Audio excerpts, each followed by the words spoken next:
નમસ્કાર દર્શક મિત્રો, હું છું આપની સાથે હિના જાની. ગુજરાત 20 ન્યૂઝ સાથે આજે આપણે જોઈશું મહત્વના સમાચાર.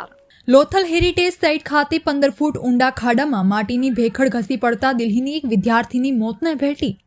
અમદાવાદ જિલ્લાના ધોળકા તાલુકાના લોથલ હેરિટેજ સાઇટ ખાતે માટીના સેમ્પલ લેવા 15 ફૂટ ઊંડા ખાડામાં ઉતરેલી બે મહિલા ભેખડ ઘસી પડતા દટાઈ ગઈ હતી, જે પૈકી દિલ્હી આઈઆઈટીની વિદ્યાર્થીની સુરભી વર્માનું ઘટના સ્થળે જ મોત નીપજ્યું હતું, જ્યારે આસિસ્ટન્ટ પ્રોફેસર યામા દીક્ષિતને રેસ્ક્યુ કરી બચાવી લેવામાં આવ્યા હતા, જેમણે સારવાર માટે પ્રથમ બગોદરા સામૂહિક આરોગ્ય કેન્દ્રમાં લઈ જવામાં આવ્યો હતો અને ત્યાંથી વધુ સારવાર માટે અમદાવાદની એપોલો હોસ્પિટલમાં લઈ જવામાં આવ્યા છે.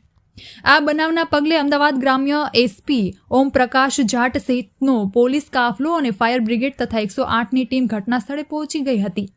આ બનાવની જાણ થતાં આસપાસના ગ્રામજનો પણ ઘટના સ્થળે દોડી આવ્યા હતા. આજ સવારે લગભગ 11:15 વાગ્યા જો કોટ પોલીસ સ્ટેશનમાં એક ફોન આવ્યો હતો કે એક ઇન્સિડન્ટ બન્યો છે, જેમાં આર્કિયોલોજીકલ સ્ટડીઝની માટે આઈઆઈટી દિલ્હી અને આઈઆઈટી ગાંધીનગરની એક ટીમ આવેલી છે. એ ટીમના માણસો જે ત્યાં પેલિયોક્લાઇમેટિક સ્ટડીઝ માટે જો સેમ્પલ લેતા હતા, और એમાંથી પછી जो है મટ્ટી જે છે આ મટ્ટીને ઢહી જવાથી जो है આ એ બે માણસો એમાં જે ફસાઈ ગયા હતા. और પછી એમાંથી એક જે રિસર્ચર હતા સુરભી વર્મા કરીને એમને બાકી 3 લોકોને જે છે રેસ્ક્યુ કરવામાં આવેલા છે. એ 3માંથી जो है ત્રણો સ્ટેબલ છે. और એમાંથી બે જે છે એની પ્રાથમિક સારવાર થઈને જો અત્યારે જો એ બિલકુલ વ્યવસ્થિત રીતે એના બોલવાનો એનો હેલ્થ એકદમ સારી છે. और એક જે છે એના ખાલી ઓક્સિજન લેવલ ઓછો છે, તો જો અત્યારે એને રેફર કરવામાં આવે છે. એ પણ બિલકુલ ખરેખર સ્ટેબલ છે. એને કંઈ और એને પણ જે મેડિકલ સારવાર માટે જે અમારી ટીમ ત્યાં પોલીસની ટીમ પણ સાથે છે, और ત્યાં હોસ્પિટલ જોડે પણ કોર્ડિનેશનમાં છે.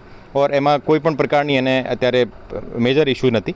તો એક જે અનફોર્ચ્યુનેટ થયો તો જે એમાં જે એક રિસર્ચરની ડેથ થઈ ગઈ છે, એનો બાકીની જે એડી દાખલ કરીને પોસ્ટમોર્ટમને બધી પ્રોસિજર અત્યારે ચાલુ છે. Thank you.